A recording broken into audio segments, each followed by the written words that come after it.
안녕하세요. 인간 세상에 뒤재기를 꼰지르는 꼰지르입니다. 말도 많고 탈도 많았던 후쿠시마 원전 처리수는 8월 24일부터 9월 11일까지 1차 방류를 마쳤는데요. 내년 3월까지 3차례 방류가 예정되어 있다고 밝혀서 또다시 논란이 계속되고 있죠. 하지만 계속되는 후쿠시마 방사능 논란 속에서 후쿠시마 원전 처리수보다 위험한 방사능 물질이 우리 생활과 밀접하게 존재한다는 사실 알고 계신가요? 라돈안전센터장인 조승현 교수는 후쿠시마 원전 처리수 방류가 하두지만 라돈이 훨씬 위험하다며 라돈의 위험성에 대해 밝혔는데요. 라돈으로 인한 사망자는 음주운전 사망자보다 7배가량 많은데 이상하리만큼 무관심하다고 우려를 표명하기도 했습니다. 그리고 라돈은 국내 비흡연자와 여성 폐암 1순위이고 조승현 센터장은 모나자이트는 라돈을 방출하는 수많은 물질 중 하나에 불과하며 유통만 금지일 뿐 자신이 구입한 침대에서 어떻게 라돈이 뿜어낸 방사성 기체가 나올지 모르기 때문에 지속적인 안전관리도 중요하다고 조언했습니다. 후쿠시마 원전 방사능보다 위험하다는 라돈, 우리 곁에서 아무도 모르게 방사능을 내뿜는 이것, 먼저 우린 라돈이 무엇인지 어떤 물질인지부터 알아야 합니다. 라돈은 토양, 암석, 건축자재 등에서 발생하는 무색, 무미, 무취의 자연 방사성 기체입니다. 땅속에 있던 우라늄 원소가 보다 안정된 원자핵 상태가 되기 위해서 몇 차례 방사능 붕괴를 거치며 라돈과 같은 위험한 방사능 물질을 방출하고 이 과정에서 방출된 기체를 마시게 되면 호흡기를 통해 피폭대, 유전자 변이 및 붕괴 같은 끔찍한 결과를 초래하는 것이죠.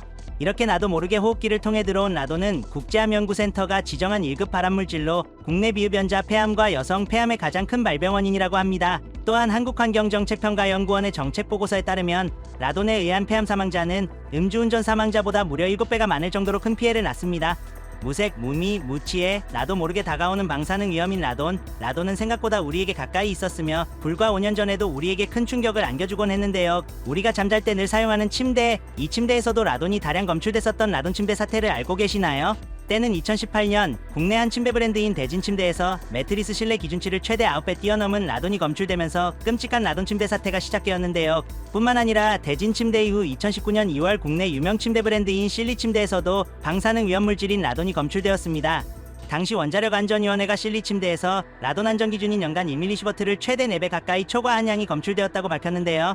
이 검출된 라돈의 양은 침대에서 잠을 자면서 흉부 엑스레이를 무려 13번 가까이 촬영한 양이라고 합니다. 이러한 사태의 한 기사에선 소비자들은 비싼 돈을 들여 기준치 이상의 방사선이 나오는 위험한 침대에 장기간 몸을 맡긴 셈이라고 전했죠. 이렇게 라돈은 언제 어디서나 아무도 모르게 우리를 위협해왔습니다. 그렇게 라돈 침대 사태가 발생한 지 5년이 지난 현재 실리 침대는 아직까지도 라돈의 그림자에서 벗어나지 못했는데요. 2023년 5월 실리 침대는 11번가 라이브 방송에서 판매하는 제품 상세 페이지에 한국표준협회의 라돈 인증을 받지 않은 제품의 공식 인증 마크를 무단으로 사용했고 일부 오프라인 매장 또한 한국표준협회 라돈 인증서를 비치해 소비자들에게 혼란을 주었습니다. 실리 침대의 라돈 인증 마크 무단 사용에 대해 한국표준협회 측은 실리 침대가 향후 라돈 안전 미인증 모델에 대해 소비자가 오인할 여지가 있도록 홍보를 지속할 시 법적 조치를 취할 수 있음을 알렸고 실리 측은 잘못을 인정하고 수정 중에 있다고 당시 전했습니다. 하지만 이후 2023년 6월에 열린 실리코리아 미디어데이에서 윤종효 대표는 한국표준협회 인증에 대해 한국표준협회에서만 인증을 받아야만 인증을 받는 것이라고 생각하지 않는다고 강조했는데요. 이에 한 기사에선 한국표준협회 라돈 안전 인증을 무단으로 사용한 데 대해서는 구체적으로 밝히지 않아 의문을 남기고 있고 인증을 받지 못한 상태면 인증마크를 사용할 수 없는데도 이를 사용해 소비자들이 안전을 의심하지 않도록 했으나 무단 사용 사실이 드러나면서 소비자들은 혼란을 겪고 있다고 밝혔습니다. 라돈 관련 논란은 실리 침대뿐만이 아니라 여러 침대 브랜드에서도 나타났습니다.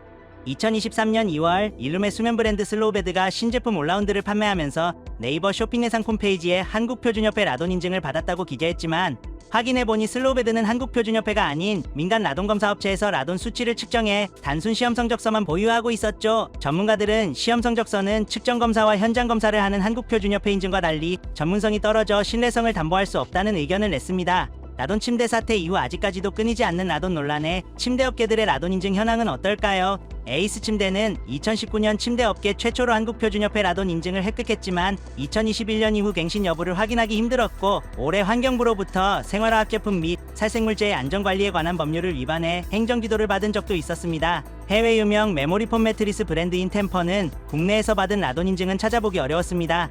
이처럼 침대업계들의 불확실한 라돈 인증 현황에 대해 조승현 센터장은 국가공인 라돈 인증을 받지 않고 검증 신뢰도가 낮은 자체 검사나 민간업체 중심으로만 라돈을 관리한다는 지적과 함께 소비자들의 안전이 위협받고 있다는 의견을 밝히기도 했죠. 라돈 침대 사태 이후 많은 피해자들이 소송을 걸었으나 불법 행위를 구성한다고 인정하기 어렵다고 패소하였고, 점점 기업들이 라돈의 위험성을 간과하고 있다는 지적이 나오는 요즘, 조승현 센터장은 라돈 토론 등 방사능 물질의 관리에 관한 법과 제도도 제대로 갖춰져야 한다고 강조하고, 소비자 스스로도 라돈에 대한 경각심을 가질 필요가 있다고 조언했습니다.